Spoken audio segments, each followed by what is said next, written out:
Mapagpalang araw mga kataba. Gagawa naman tayo ng ating banana bread.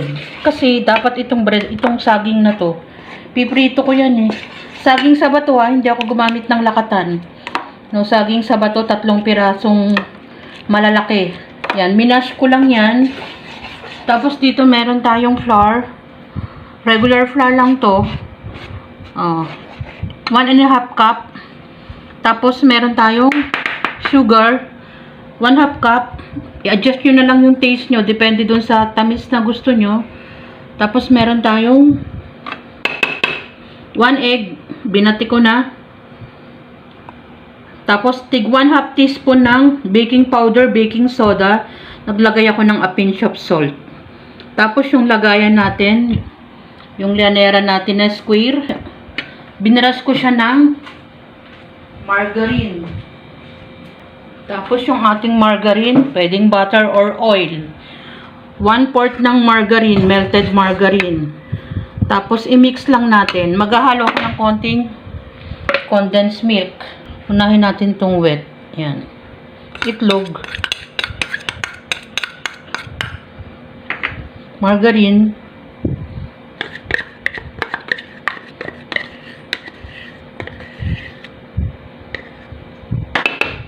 Luin natin. Sama na natin yung sugar at yung ating 3 klase baking powder, baking soda kasama ng a pinch of salt. Tapos lagay na natin to. Yan.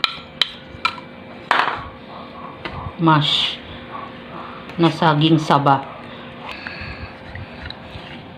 Sayang naman yung ating margarine. Yan.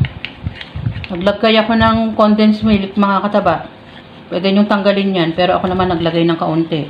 Ang wala ko lang talaga dito sa bahay na kulang dito sa ating ingredients ay vanilla. Naglagay ako ng 2 kutsarang oil. Yan. Kasi nang hinayang ako sa ating margarine. So, yan. Tapos, saka natin haluin. Pwede nyo isa lang sa kawali na medyo malalim. Lagyan nyo lang ng wire rack. Tapos, low to medium heat. Pero mas maganda pag low heat lang. Mga 45 minutes. Sa oven naman, ako naman, oven toaster minsan ang ginagamit ko. Oven toaster, lagay nyo ng mga 170 degrees. Ganon din, 45 minutes. Yan, balikan nyo ako habang hinahalo ko.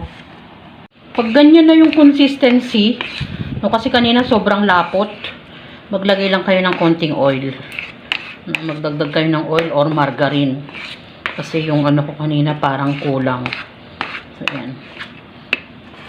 Tapos, pwede na natin ilagay yung ating, mas maganda kasi pag meron medyo pang buo-buo sa ating saging.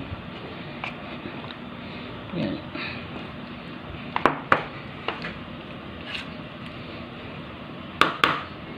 Itap natin. Yan. Tapos,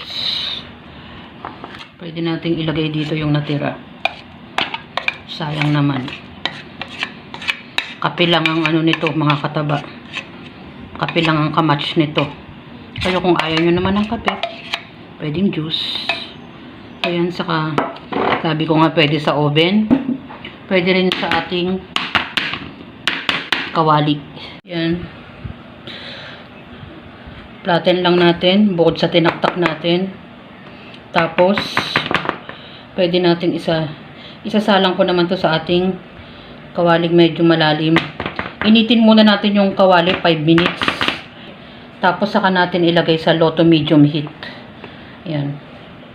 Yan. Instead na sa kawali, nagsalang ako ng lumang kaldero ng rice cooker. Inilagay ko yung ating wire rack. 5 minutes. Painitin lang natin, saka natin isalang yung ating butter. Hayaan muna natin na ganyan.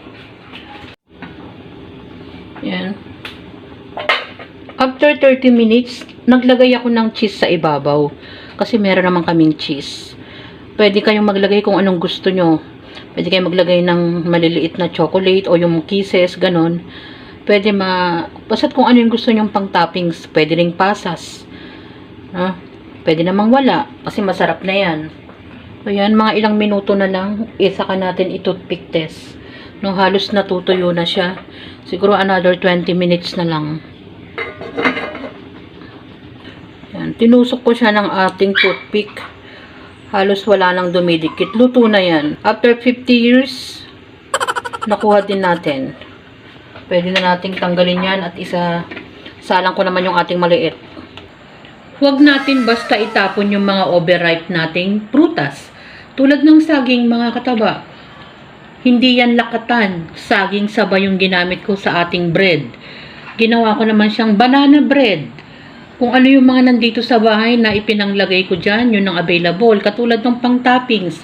Marami tayong pwedeng ilagay dyan. Pwedeng walang cheese. Pwede nyo lagyan ng pasas at kung ano-ano, mga kataba. Depende sa atin kung ano nga yung meron tayo na hindi na tayo masyadong gagastos.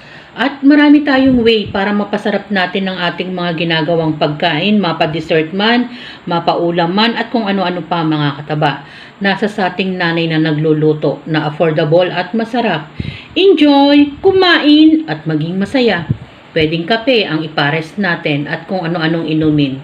Huwag na lang masyadong sweets o kung mga soda, mga kataba. Salamat sa panonood!